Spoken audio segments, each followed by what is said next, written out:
ise ka kolhoosniku laps ja kõik kolhoosnike lapsed olid ju ka kolhoosnikud, kui nad 16 said juba automaatselt, pidid nad hakkama seda sama tööd tegema juhul, kui nad jäid sinna maale elama. Mul õnnestus ära lipsata sealt muidugi. Mitte, et ma selle peale oleks tol ajal mõelnud, aga nii kukkus välja, jah. See esimene pilt siin ei kajasta mitte Eesti elu, vaid see on elu, mida elasid siis Venemaa kolhoosnikud. Ja see on ühe küüditatu maja, Eesti küüditatu, kes siis pidi elama nii suurejoonelise nimega majandis, mille nimi oli Leninlik tee ehk siis Puts Lenina. Ja näete ise, milline see maja on siis. Ja selle tõttu ilmselt ka see info ikkagi selle kohta, mida kolhoosid endast kujutavad, imbus ka siia Eestisse enne 49. aastat, kui põhiline kolhooside loomine toimus. Ja ei olnud sugugi täitsa võõras siinsetele inimestele. Nad teadsid küll, mida oodata ja karta neist kolhoosidest. Ja siin ma leidsin just alles eile ühe väga toreda intervjuu, mille oli teinud väga tuntud, meieaegsetele inimestele tuntud inimene Elmine Otsman, kes oli sotsialistliku töökangelane, ordenikandja ja kõik väga tore inimene, kes pidas 17-aastasest vanusest peale päevikut. Ta elas Viljandimaal, aga siin ta kirjutab ise, või õieti küll intervjuus siis, et ma olen Venemaa eestlane, jah, isa ja ema vanemad rändasid kunagi välja, isa, ema olid mõlemad juba Venemaal sündinud Luga juures, see on siis seal Leningradi oblastis. Ja seal anti neile metsatukk ja seal hakati ise ehitama, et vaesed vanemad küll nägid nad seal vaeva. Varsti tulid kolhoosid, kupatati sealt minema, kõik külla kokku, ei tohtinud ühtegi eraldi talu olla. See oli esimene kord, kui meie kodu ära võeti. Ähvardati, et kes kolhoosi ei lähe, sellel majal tõmmatakse katus maha. Siuke lugu oli. See oli enne 1930. aastat. Mina olen sündinud 1924, olin väike ega teadnud sellest midagi, aga seda huutorit ehk siis eraldi talu ta mäletab. Ja siis pärast seda ta saadeti siia Eestisse, ta oli vahepeal juba eesti keele ära unustanud lausa, nagu ta ise kirjutab seal, noore tüdrukuna, sest et koolid pandi kinni, Eesti koolid, nagu me teame, seal Stalini ajal õpetajad tapeti maha või saadeti Siberisse või igal juhul läks kool venekeelseks ja selge see siis, et see keelevahetus toimus sunniviisiliselt tema puhul. Aga ja ta seda kirjeldab ka seal, et kui ta Eestisse tuli ja millised tema muljed sellest olid, et kuidas siin elati tol ajal, aga sellest on pärast veel tuleb juttu.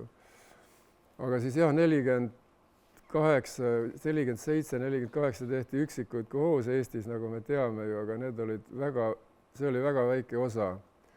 Aga pärast seda, kui 25. märtsil 1949 toimus see suur küüditamine, nagu me kõik hästi teame praegu, siis ei olnud enam pääsu kellelgi ja ühesõnaga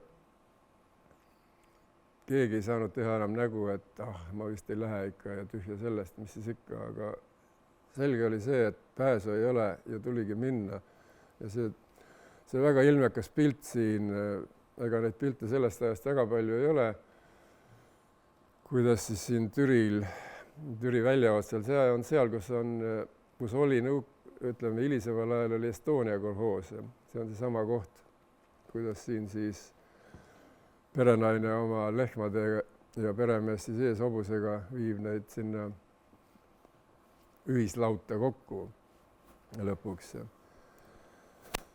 Nii et siin veel üks tsitaat ühest Eesti Rahva Muuseumi kirjasaatja loost, mille ta on kirjutanud selle aja kohta ja kirjeldab just seda olukorda, mis siis oli. Algasid ühistööd, millega inimesed polnud harjunud. Tekkisid perest tülid ja nurinad. Polnud harjutud sellega, et mine kodust välja tööle.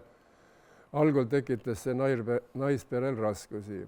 Oli tarvis perele toit valmistada, loomad talitada, jookse tööle. Seega jäid kodused tööd laokile. Kangaspuudele hoigama, vokiratas veeretamata, sukavardad roostetama, supipotid, pudrupajad külmetama, sest perenaisel polnud enam aega nendega tegeleda. Pidi ju kella järgi tööl olema. Algul ei olnud naised selliseid töid tegema harjunud, võta hobuse ohjad pihku ja mine küla laudast sõnnikut vedama. Ehk jälle pesunöör käes, üks ühel pool otsas, teine teisel pool otsas ja sellega rukki põldu tolmutades joosta üle põllu. Või jälle kartulipõllul õisi pealt noppides jäeti see oma teatud vaud noppimata ja sama palju vagusid noppiti ära, siis sügisel selgus, kumb õigem tehnika oli. Nii, ja tõepoolest, siin minu kodukolhoos oli siit mitte väga kaugel Raikülas Rapla külje all. See oli Jüri kolhoos, jah, kus minagi olen sündinud ja üles kasvanud ja seal üldkoosoleku otsustas 50. aasta alguses, et miinimumpäevade arv ära kaotada kolhoosist. Kõik töövõimelised inimesed peavad töötama iga päev. Aga õnneks see ilmselt nii jäik töökorraldus väga kaua ei kestnud ja ega tegelikult seda ilmselt ka ei jälgitud nii selgelt, kui see korraldus välja anti, sest inimesed ikkagi kohanesid ja kolhoosid olid ju pisikesed tollal, igas külas oli peaaegu oma kolhoos või siis paari küla peale kokku, kõik tundsid kõiki ja üldiselt valitses siiski suhteliselt selline kodune õhkkond, ei olnud väga formalistlik või väga formaalne ja selline kroonulik see asjaajamine, kuigi kord oli ju kõrgemal pool väga kõva.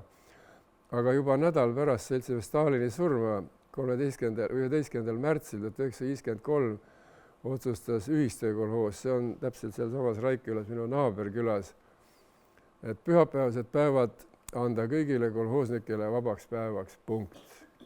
Ja väga kiiresti kohe võeti uus suund ja ikkagi see päev, mis oli vanasti olnud hingamise päev, pidi ka edaspidi saama kolhoosnikele samamoodi õigus olla ja elada oma elu, kuigi neid tööpäevi korraldati hilisemal ajal samamoodi ka pühapäeviti, sõltus ju viljakoristus ja heinatöö, ega seal ei saanud vaadata seda kellaaega ja kuupäeva ega nädalapäeva, vaid seda, milline ilm oli, töö tuli ära teha ja saak tuli kokku koguda.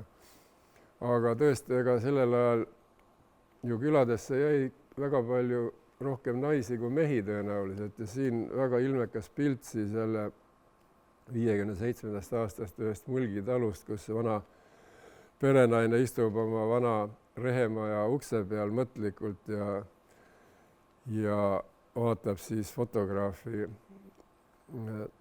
sellise. Aga ta ei olegi, ta on küll võib-olla jah natuke väsinud, aga üldiselt ta ei ole väga kurva näoga siin pildi peal isegi mitte, sest eks nad olid näinud erinevaid aegu ja asjaolusid elu jooksul küll ja kuidagimoodi saadi ikkagi ka hakkama ja elati edasi. Aga siin on sellest naiste osast ja nende kohas siis majandis kirjutanud Erich Herelt, kes oli ühe kuulsama just Põhja-Eestid ja Virumaa, see oli Vilde nimelise kolhoosi esimees, kauaaegne hästi kultuurilembene inimene, kes näiteks Rägavere mõisa lasi korda teha kolhoosi rahadega kunagi. See oli esimene mõis, mis korrastati üldse Eestis. Ja tema kirjutas siis jah muuhulgas ka sellest, et kuidas ta imestas siis naiste osa üle. Kuna enamik mehi oli külas sõja ajal surma saanud, peale sõda arreteeritud ja järgi jäänud mehed endal kolhoosis peenemad kohad saanud nagu brigaderid, laomehed, tallimehed, ehitajad, remontijad, lülivanemad, raamatupidajad, esimehed ja nii edasi, kirjutab ta enesekriitiliselt meeste kohta, siis jäi taluaegne meestetöö kolhoosi naiste õlgadele. Muidugi jäi edasi kolhoosi naiste ülesandeks perekonna eest hoolitsemine. Juhul, kui polnud enam meest majas, pidi ta tegema kodus kolhoosi töö kõrvalt veel musttuhat toimetust ja talitust. Siis ma ei oska lihtsalt kirjutada, kuidas see kolhoosi orjusse langenud naine kõigega toime suutis tulla. Seda kirjutab mees. Väga, kuna ta tõesti juhtis ju kolhoose seal pikalt ja väga hästi tundis olukorda ja täpselt nii see ka oli. Ja ja neid pilte jah, mis seal nüüd näitavad seda, kui suur oli ikkagi naiste osa, on muuseumi kogudes ja ilmselt ka inimeste enda fotoalbumites üksjagu. Need muuseumi fotod, mis on säilinud ja veel rohkem, mis on arhiivifotod, ametlikud, ütleme, tolleaegsed ajakirjandusfotod, need on puhas propaganda, sellised lavastatud fotod, aga väga palju on ka selliseid täiesti tava külameeste endi tehtud pilte ja sõprade ja erakogudest.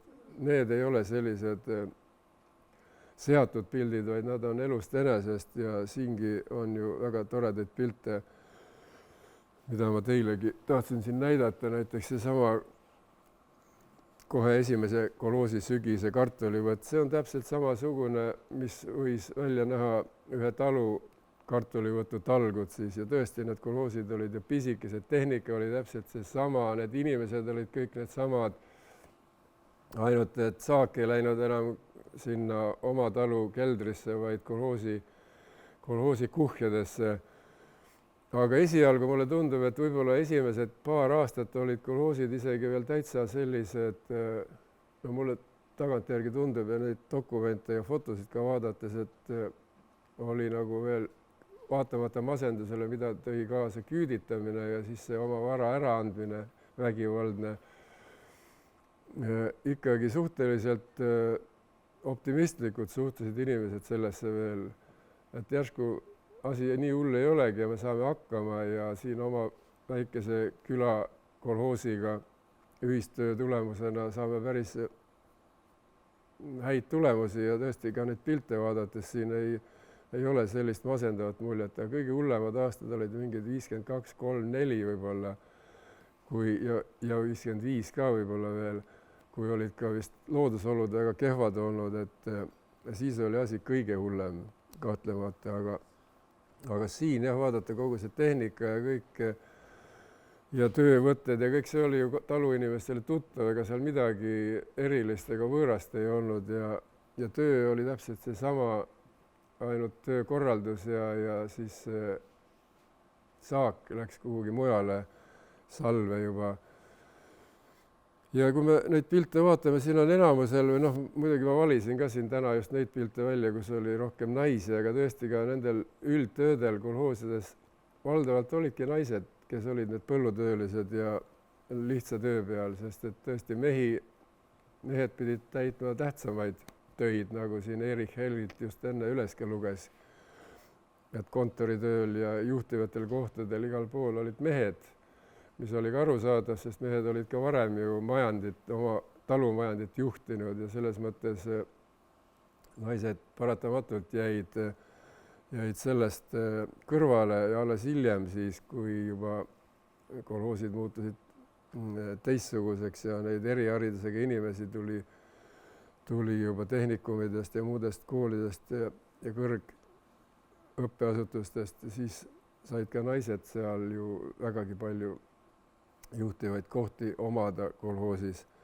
Aga esialgu jah, olid naised ikkagi need, kes tegid lihtsaid põllutöid, nagu siingi jälle kartulipanek siis seal Emmastes ehk siis Hiiumaal üks mees ja 7 naist, ütleme niimoodi. Ja mehed olid ikka hobusemehed enamasti, kes ikkagi juhtivatele kohtadele. Naised tegid jah neid kõige lihtsamaid töid, panid kartuleid, võtsid kartuleid, vedasid ja laotasid sõnnikut ja nii edasi. Aga need pildid jah, siin praegu on juba selles toas isegi liiga valge, aga need on hästi ilmekad pildid tegelikult, kui neid vaadata, kõik see rõivastus ja kogu see nende ilme ja kõik siin 50 algul, jah päris algu ja see 40 lõpus on see ikka üsna Eesti-aegne veel, aga mida aeg edasi, seda kolhooslikumaks ja selliseks venelikumaks ta läheb, puhvaikad tulevad juba riietuse hulka, nagu siin mehel seljas on, aga vaene oli see aeg loomulikult, aga mitte nii vaene, et nüüd oleks päris paljalt keegi jäänud. Aga muidugi tõesti naistel oli päris raske seda kolhoosi distsipliini pidada, mis ju formaalselt kehtis, aga ikkagi sellele vaadati läbi sõrmede. Jällegi siin toon näite oma naaberkülast. juhatuse koosoleku protokollis, siis kuid Kuusemetsa brigaadis lonkab töödistsipliin eriti nähtavalt. Meestöölised tulevad veel kuidagi õigeks ajaks tööle ja lähevad seejärel põllule, kuid naised tulevad mõned kella 9 tööle, kuid siis ei leia nad enam brigadiiri ja ei tea, mis nad peavad tegema.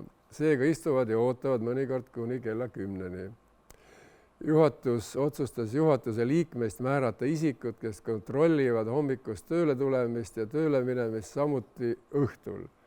Ühesõnaga, eks see uus töökord ja see kõik ju oli sisse harjumata ja keegi ei osanud õigesti, et kuidas selle läheneda, kuidas seda nüüd paremat tulemust saavutada ja naiste puhul tõesti see oligi nii, et nad pidid ju kodus tegema enne veel 7 asja ära, kui nad jõudsid kolhoosi tööle minna. Mees võis tõesti õlmad vöö vahele panna ja minna kohe sinna tööposti otsa.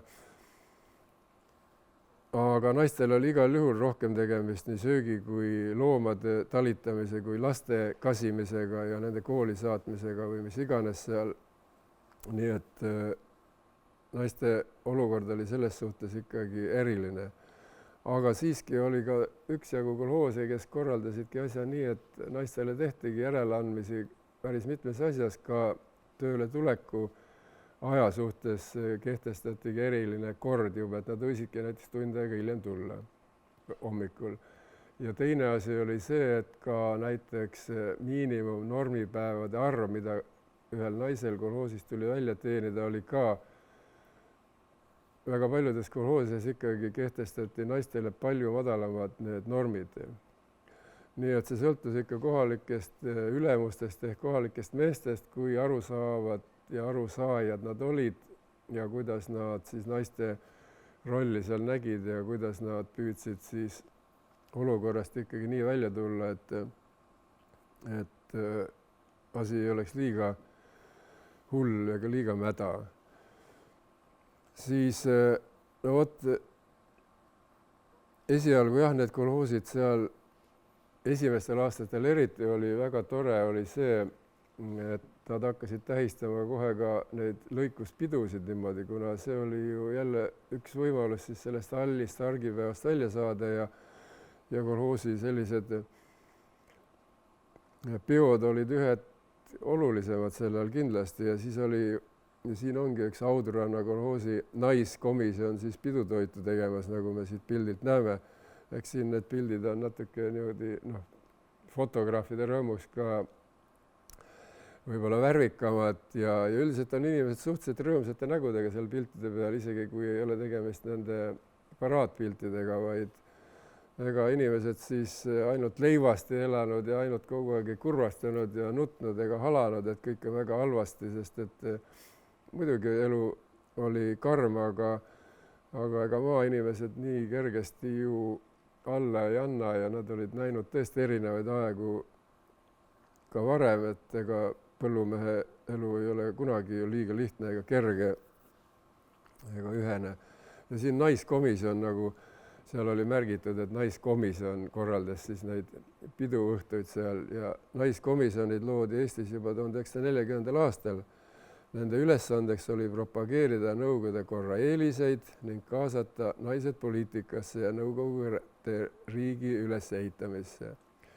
Poliitilisse tegevusse ei kaasatud mitte üksnes töötavaid naisi, vaid ka koduperenaisi nii linnas kui maal. Naiskomisjone loodi kõigi maakondade, linnade, valdade ja külanõukogude täitekomiteede juurde. Põllumajanduses pidid komisjonid organiseerima sotsialistlikku võistlust kevadkülvi edukaks läbiviimiseks isegi üksiktalude vahel, see oli siis enne kolhoose. Lisaks kampaaniates osalemisele abistati sõjas langenute, invaliidide ja sõjaväelaste perekondi, samuti uusmaasaajaid. Naiskomisjonide liikmete kohustuste hulka kuulus ka loomakasvatusplaanide taludesse viimine, punaarmeelaste haudade korrastamine ning kaunistamine. Aga pärast loodi jah neid naiskomisjone ju kõigis kolhoosides. Ja ma usun, et võib-olla siin on teie hulgaski mõni, kes on nendega paremini kursis kui mina kirjanduse järgi nüüd. Aga jah, need naiskomisjonid, nende asi oligi seal hoolitseda just sellise pehmete väärtuste eest siis, et ega see juhatus, kolhoosi juhatus pidi tegelema ikkagi majanduspoolega ja tema väga palju seal ei laste, naiste ega siis perekonna asjadega tegeleda ei saanud või pidude korraldamisega. Selleks need naiskomisjonid siis olidki kutsutud ja seatud ja see oli üks lisakohustus paljudele naistele. Aga seal oli samamoodi sunniviisiliselt vabatahtlik see asi nagu ikka. Aga üks tore kiri arhiivis säilinud jälle umbes sellest ajast. Lugupeetud seltsimees Sakna, palume teid oma osavõtuga austada Virulase kolhoosi pere koos viibimist, mis toimub 30. juulil 1949 algusega kell 21 Lepna Taaravainul. See oli siis, kolhoos oli mõned kuud juba vana ja ilmselt taheti ka üks pidu korraldada siis enne kõige ägedamaid sügistöid, siis kartulivõttu ja muud sellist. Ja selline tore ja südamlik pöördumine siis selle tõesti, see oligi kolhoosi pere tollal tõesti, kuna see oli seesama oma küla inimestest koosnev seltskond ju ja see ei olnud veel mingisugune ülevallaline suur asutus, kus vend ei tundnud enam venda ega ühesõnaga oli juba võõras ja väga formaalne. Aga see oli ikkagi väga kodune asi veel ja sellest ka selline tore ja südamlik kiri siis alguses. Aga ja need raskemad aastad olid siis veel kolhoosi ajast tegelikult ees. 2 ilmekat pilti Eduard Einmanni tolleaegse kunstniku pliiatsijoonis siis Ülenurme kolhoosi põllutöölisest. See ongi tüüpiline põllutööline. Hark kõlal, naine. Lihtsas rõivas, nii nagu ma mäletan neid, oma emagi näiteks, kes pidi seda sama tööd tegema samamoodi. Ja see ongi tüüpiline. Aga teine pilt on siis Helmiine Otsmanist, kes oli siis, sai oma esimese Lenini ordeni noore tüdrukuna, kuna ta oli tõesti tööhull selline traktorist, pärast ka kuulus kombainer ja sellest ta kirjutab ka seal selles ühes intervjuus, mis ta andis seal juba vanas põlves ja väga kujukalt, kuidas ta siis käis seal ülemnõukogu istungitel ja igasugustel esitlustel, kus ta pidi olema kui niisugune esindusisik. Aga et ta töötas ikkagi ka ikka väga palju. Vot siin ongi lugu sellest, kui mind esimest korda ülemnõukogu saadikuks esitati, pidin igal pool esinema, kõik külad läbi käima.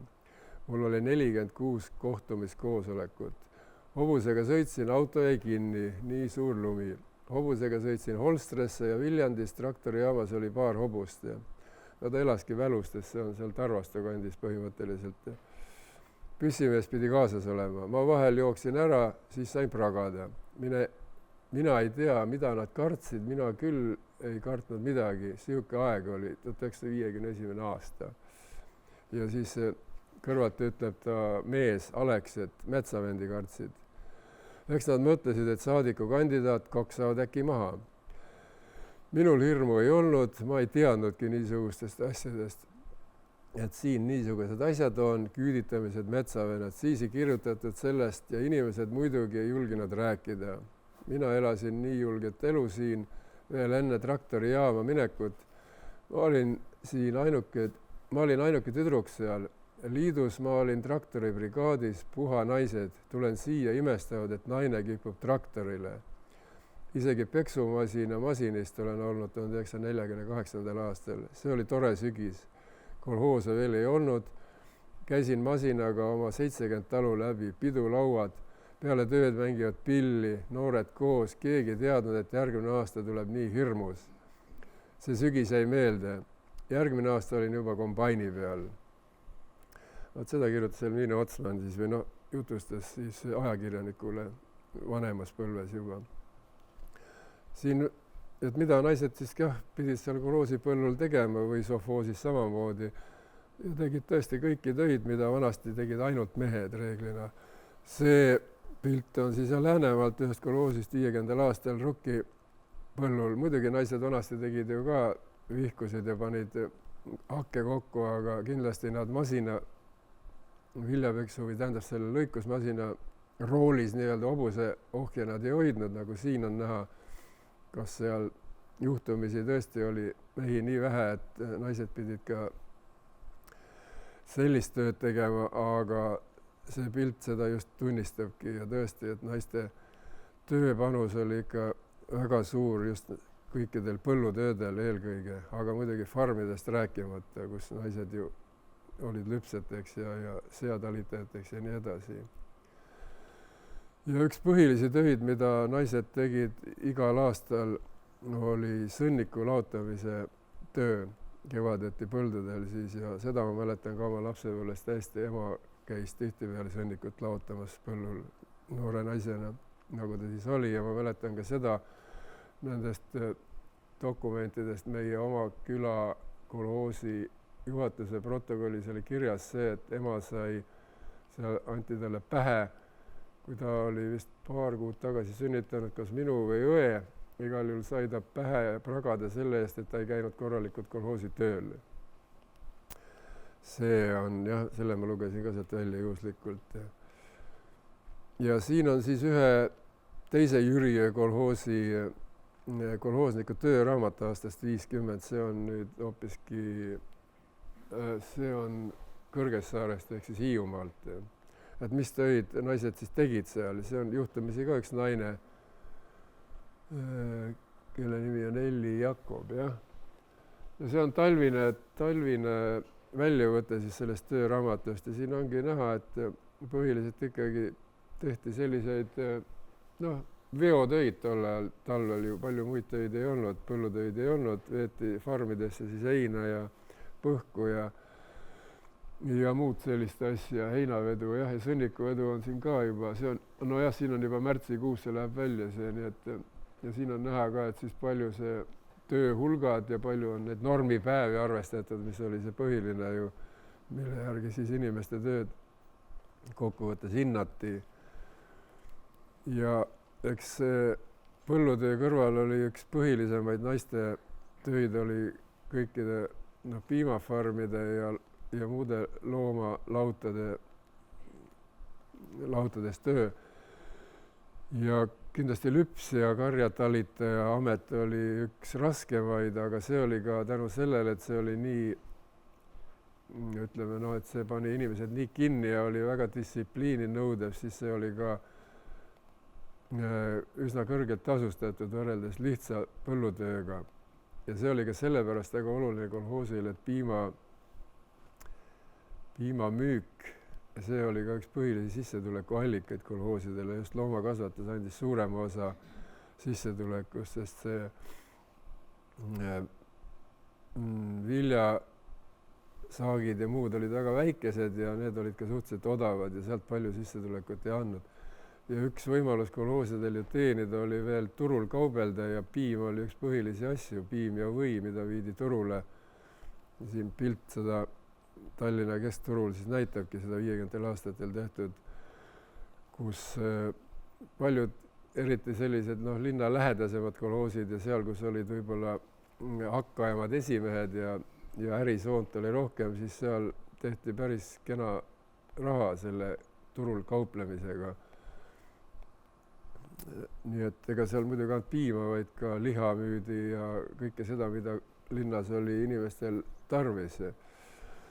Nii et see oli jah üks võimalus siis sellest raskest olukorrast, kus kolhoosid olid välja rabelda, see oli ka võimalus ja neile antud siiski, et nii palju nad tohtsid nendel turgudel kaubelda ülejääkidega, mis siis riigi normide täitmisest üle jäid. Seda nad ju oskasid arvestada. Aga ja naiste olukorra muutis ju kahekordselt keeruliseks see, et nendel oli 2 ametit. Koduperenaine nii-öelda seda ei võtnud ju keegi üle, kui nad ei elanud juhuslikult koos selle oma emaga või ütleme vanaperega või ämma äiaga, kes siis said aidata seal laste kasvatamisel ja oma pere majapidamise korraldamisel, aga üldiselt pidid nad ju ikkagi kõik need tööd ise ära tegema, lehma lüpsmine 2 korda päevas vähemalt ja sigade talitamine ja no kui oli väiksemaid loomi ja linde veel, siis kõik see käis selle kõige juurde ju. Aga jällegi see piimamüük oli ka peredele põhiline sissetuleku allikas üldse, kus sularaha tuli kolhoosnike peredele ja sellepärast oli see tohutult tähtis ja nihverdati igat moodi, sest igas peres võis üks lehm olla, aga ikka leiti mingeid võimalusi, nagu minugi peres oli nii, et me elasime koos vanaisa ja vanaemaga ja siis teine lehm oli nende nimel ja siis oli veel kokku 2 lehma loomulikult ja keegi ei saanud öelda, et rikume seadust. Aga ja tänu sellele sai ka siis natuke lahedamalt piima, nii müüa kui oma tarbeks. Nii et selline värk käis. Ja veel üks töö, jah, mis oli naistele iga kevadine selline põhiline töö enne seda, kui seda hakkasid tegema masinad, oli väetisekülv põldudel. Ja jällegi mäletan oma emagi juttudes seda, et käisid väetist laotama seda põllul ja siin on siis Kihnu Nõukogude partisani kolhoosi naised 57. aastal kenasti oma kärtidega seal põllul. Ja no ilmselt see ei olnudki kõige hullem töö, mida teha sai kevadisel ajal mööda küntud ja äästatud põldu seal jalutada, et noh, oli kindlasti palju raskemaid ja ebameeldivamaid töid, nagu näiteks siin 50. aastal üles võetud pilt siis Uusna sovhoosist, kus naised teevad ikka väga mehist tööd ja ajavad kartulikuhjale mulda peale, mis oli enamasti ikkagi raudselt meeste töö ja mina pole oma ilma silmaga näinud seda, et naised oleksid kartulikuhja mullanud, aga vaevalt see nüüd on propagandapildina üles võetud, see on ikkagi elust enesest. Nii et jah, neid töid, mida naistele jätkus, oli vägagi palju ja väga suures valikus jätkus kõige, ütleme, selle oma pere majapidamise kõrvalt, mida nad kõik ära pidid tegema. Ja no kalurikolhoosides olid muidugi vastavad tööd, mis käisid kaluri elu juurde ja noh, see oli neile kõigile tuttav ja eks seal kaluritel oli lihtsam, sest need olid ka varem seal teinud sellist ühistööd, sellised kalurialtellid olid, sest palju asju ei saanudki üks kalur üksinda teha, vaid tuligi ühiselt teha ja sellepärast ka kalurid, kolhoosid olid võib-olla alguses eriti, olid nad palju edukamad ja seal elati palju jõukamat elu. Seda on näha Saaremaal ja Muhumaal näiteks väga hästi ka tänapäeval veel nende majade järgi, mis siis seal ehitati kalurikolhoosides 50. alguses, kui maakolhoosid virelesid ikkagi tohutus vaesuses, siis kalurikolhoosides oli elu ikkagi hoopis teine, hoopis rõõmsam ja nende sissetulekud olid hoopis suuremad ja võimsamad. Ja elu oli hoopis teise ilmelisem kui seal nendes maakolhoosides. Aga üpris pea jah, need kolhoosid ja sovhoosid muidugi samamoodi, seal inimesed hakkasid ju jalga laskma, kes vähegi sai, tõmbas minema, eriti noored. Ja see oli, no maale jäid ikkagi need, kes ei viitsinud, ei tahtnud või ei suutnud kuhugi mujale minna. Ütleme niimoodi väikse liialdusega. Ja muidugi jäi töökäsi puudu ja siis hakatigi ju linnast maale vedama inimesi töid tegema. Ma arvan, et siin meie hulgas, kes me oleme linnas töötanud või elanud, oleme me kõik käinud ka veel 80. aastatel kolhoosis šefiks. Kartulid võtmas ja kartulid panemas ja kive korjamas ja siukese asju. Nagu minagi seal Eesti Rahva Muuseumis töötades korduvalt käisime. Nii ja muidugi kooliajast peale loomulikult seda tegime me kõik. Jah. Mina käisin 93 isegi. Tõesti. Käisime kuskile, ma ei mäleta, kas see oli kolhoos, aga me käisime 93 kartulile nagu kooli. Aga kus te käisite? kus seda ma ei mäleta, aga ma mäletan, et üks kord oli meil selline nagu no jah, siis olid need majandid, osa vist olid veel enam-vähem olemas kuidagi moodi ja ilmselt siis ikkagi me käisime, see oli selline 93 oli selline ju raske aeg ja siis meile öeldi, et te saate endale koju kartulit võtta, et siis me käisime ja siis tõime ka seda kartulit ja siis ööbisime kuskil, ma mäleta kuskil võib-olla jaa, see võisid ühistud olla jah juba, aga no need olid kolhoosi järglased ja paljud nendest ikkagi on siiamaani elus ja väga edukalt toimivad, nagu minugi kodu kolhoosi ei laotatud laiali, vaid seal töötab edasi Rapla Raiküla farmer, mis on ikkagi seal ei surnud elu välja selles mõttes, et see oli ikkagi õnn nagu Estonia ja veel mõned sellised. Aga jah, siin šefid, siin on väga ilmekas pilt 51. aastast seal Vastseliina kandis, kus on sellised peened linnaprouad väga uhkete soengutega, selline rull on pähe keeratud 40 lõpus täpselt. Ja siis on paar maainimest on ka siin hulgas. Nii et eks nad tõid sinna ka siis kultuuri ja sellist uut elu, need šefid, aga eks need šefid nihverdasid nii kuidas said, ega nad ei viitsinud seda tööd teha, nad said põhipalk jäi neil alles selles põhitöökohast. Ja neid lugusid šefidest on palju ja väga värvikaid, aga see ei puutugi siia, aga seda ma ei teadnud näiteks, et šefidel olid olemas sellised asjad, nagu me siit pildilt näeme praegu, tõend tema töökohta seal kolhoosis siis. No hiljem seda muidugi ei olnud, see oli ilmselt algusest püüti teha kõike väga formaalselt ja niisuguse tõeliselt nõukoguliku korra järgi, mis oli puhtalt paberlik asjaajamine, see on 53. aastast. Et palju siis on see proua, kelle nimi oli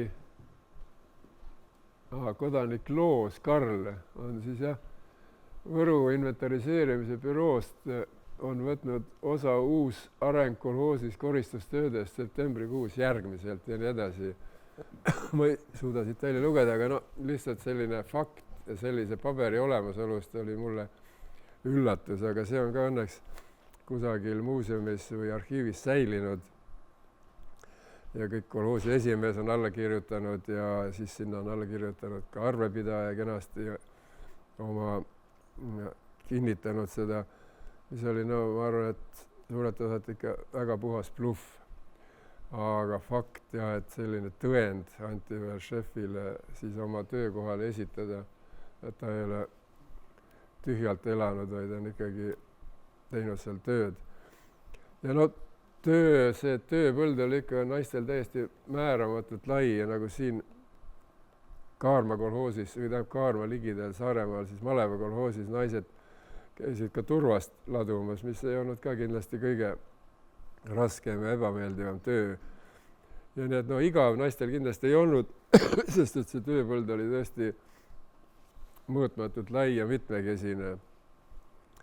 Aga oli ju neid, kes töötasid kindlal töökohal farmides. Siin on üks tore selline poseeritud propagandapilt siis ajalehest juba, kuidas Orissaare rajooni Lenini nimelise kolhoosi loomakasvatajad puhkavad seal ja kõigil on ees ajalehed ja raamatud ja siit on selgelt näha, et siin mitte kunagi, mitte keegi, mitte ükski naine niimoodi oma puhkehetke seal ei veetnud selles puhketoas. Aga rõivastus on ka väga tore, siis 56. aastal kõigil naistel on peas rätikud. See on ikkagi nagu vana traditsiooniline talunaise rõivastus, selles mõttes nad on teistpidi jälle väga huvitavad kultuurilooliselt siin. Et see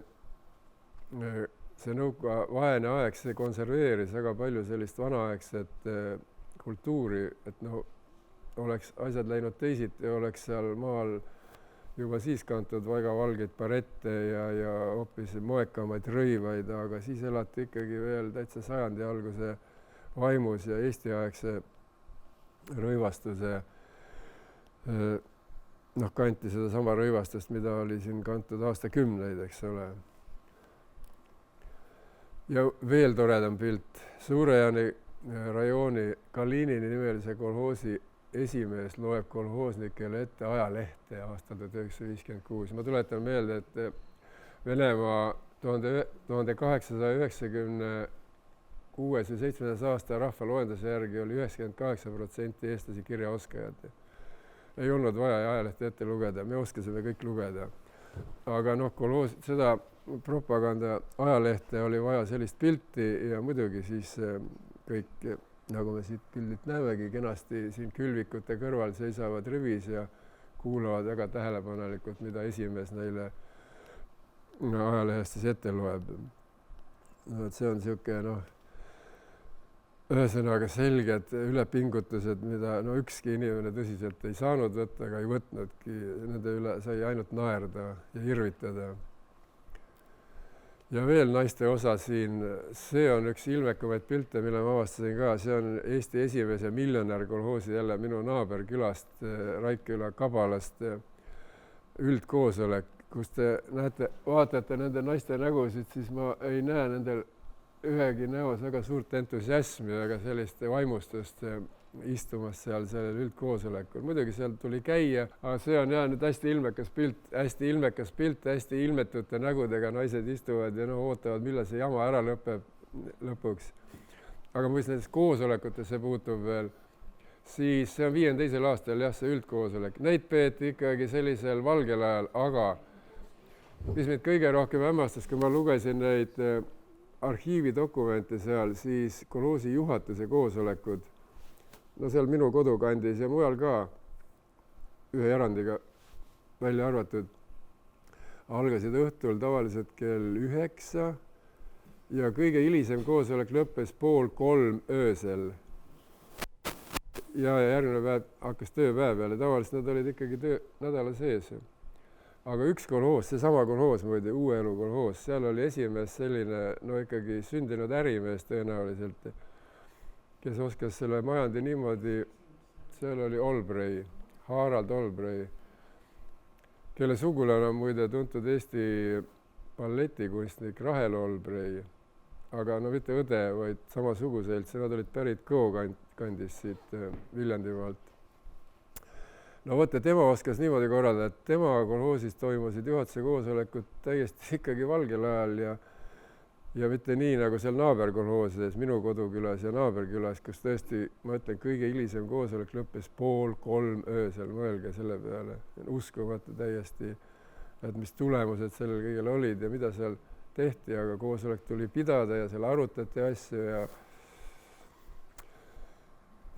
aga siin on jah, nüüd üks asi veel, mis sellega kaasnes majandites või maal oli see, et kui naised pidid tööl hakkama käima, siis tuli hakata ju mõtlema, mis lastest saab, kuhu lapsed panna. Ega lapsed ei saanud omapäi siis koju jääda ju. Kõigil ei olnud vanavanemaid käepärast seal. Paljudel olid, aga väga paljudel ka ei olnud. Tuli hakata lasteaedade peale mõtlema ja laste sõimede peale. Siin ma loen ette ühe sellise lõigu. Olid sellised ajalehed olemas veel, mida väga paljud ilmselt ei mäletagi, olid MTJ-ide ajalehed. Need olid masinatraktorijaamide parteikomitee häälekandjad ja need tegelesid väga konkreetselt selle väikese piirkonna majandite eluga. Just nimelt ainult kolhooside, mis oli hämmastav. Sovhoosid elasid oma elu täiesti. Ja ühestki sovhoosist, ühestki MTJ ajalehes juttu ei olnud. Aga seal nad võeti käsile ja just neid selliseid lähemaid, konkreetsemaid kolhooside probleeme arutati just nendes ajalehtedes väga palju. See on nüüd Aravete kandist Murrangu kolhoos oli seal aasta 51. Kolhoosi naiskomisjoni juhatuse poolt on kõik eeltööd tehtud lasteaia avamiseks. On remonditud maja, korrastatud ümbrus, valmistatud väikesed voodikesed, lauad, pingid. On ostetud riie ja valmistatud voodipesu. Isegi toiduained on kohal, mis võimaldab mudilastele tervisliku toitumise. Kuid millegipärast ei taha lasteaia hüvedest ja hädavajalikkusest aru saada osa kolhoosi naisi. Nad leiavad igasuguseid põhjusi laste lasteaeda viimise vastu. On imestamisväärt, et nii palju leidub veel iganenud vaadetega inimesi, hüüumärk. nagu ei taheta aru saada, et alles siis suudab ema täie innuga töötada kolhoosipõllul ja osa võtta kultuurseist üritusist, kui nende lapsed on kindla hoole ja järelevalve all lasteaias ja et lasteasutustes kasvatatakse lapsed terveteks, tublideks, elurõõmsateks Nõukogude inimesteks. On aeg vabaneda igandeist ja omandada õige sotsialistlik mõtlemisviis. Asjad ei läinud väga libedasti jah, sest lapsed, vanemad ei tahtnud lapse ära anda kuskile võõrasse kohta, mis oli, tundus neile täiesti uus ja võõras asi ja arusaadav. Ja teiseks ei olnud ka ikkagi see taristu ette valmistatud nii hästi. Ja siin ilmus ka väga ilmekas pilapilt siis Rapla MTÜ ajal ja 52. aastal, kuidas laps palub vanaemal: vanaema, räägi mulle jälle seda muinasjuttu, kuidas meie kolhoosis avatakse lastesõim. Siin, et ühesõnaga nad ei saanud kuidagi hakkama sellega, kuigi oli vajadus ja kõrgemalt poolt nagu ette nähtud, aga et asjad ei läinud sugugi nii ja paljud kolhoosi esimehed vaatasid ka läbi sõrmede, isegi selle kuulsa Uue Elu kolhoosi esimees Olbrei ei suhtunud piisava tõsidusega, nagu seal juhiti tähelepanu ajalehes mitu korda. Ja eks nende lasteaedade sisseseadmisega oli probleeme muidugi, sest ei olnud ju neid hooneid ja ruume, kus neid teha ja tihtipeale nad tehtigi mõne küüditatud pere või suurema talu sellise talumajja sagedasti just, kui seal ei olnud kolhoosi kontorit ees juba, aga eks neid maju jäi ju rohkem seal tühjaks küüditamise käigus ja siis sellistesse majadesse need lasteaiad rajatigi, nagu siingi on näha Koigis näiteks ja neid pilte oli seal üksjagu veel arhiivis säilinud päris palju. Nii et jah, see oli üks veel lisaks kõige just nende naiste eluga seotud probleeme, see lasteaed ja laste sinna saatmine, paigutamine ja selle lasteaia sisseseadmine ja töökorraldus ja kõik ja see oli ka naiste õlule jäi jälle. Ja siin on üks hilisem pilt siis juba sellest, kuidas siis neid kolhoosi tähtpäevi hakati korraldama, siin on siis 10. aastapäev Kaarma maleva kolhoosi tähistamine. See on ka selline tore niuke, see võiks olla ka niuke suurem pulmapilt või siuke külapidu lihtsalt ja eks ta oligi, ma ütlen, see kolhoos oli tollal ikkagi veel selliste hoomatavate mõõtmetega, need olid kõik kohalikud inimesed, kõik tundsid kõiki mitut põlve ja seal mingeid üllatusi ei olnud ja tegelikult oligi, seda tunti nagu rohkem oma asjana, aga pärast, kui need kolhoosid ületasid juba, ütleme sellist, muutusid üle elu suuruseks ja siis see muutus ka natuke võõraks see asi juba, kuigi võib-olla jah, majanduslikult läksid asjad üles mäge, aga võib-olla jah, nii sotsiaalselt ja kultuuriliselt enam nii selline kodune ja oma asi enam ei olnudki paraku. Aga see on juba teine teema ja ei puutu enam siia, aga siin ma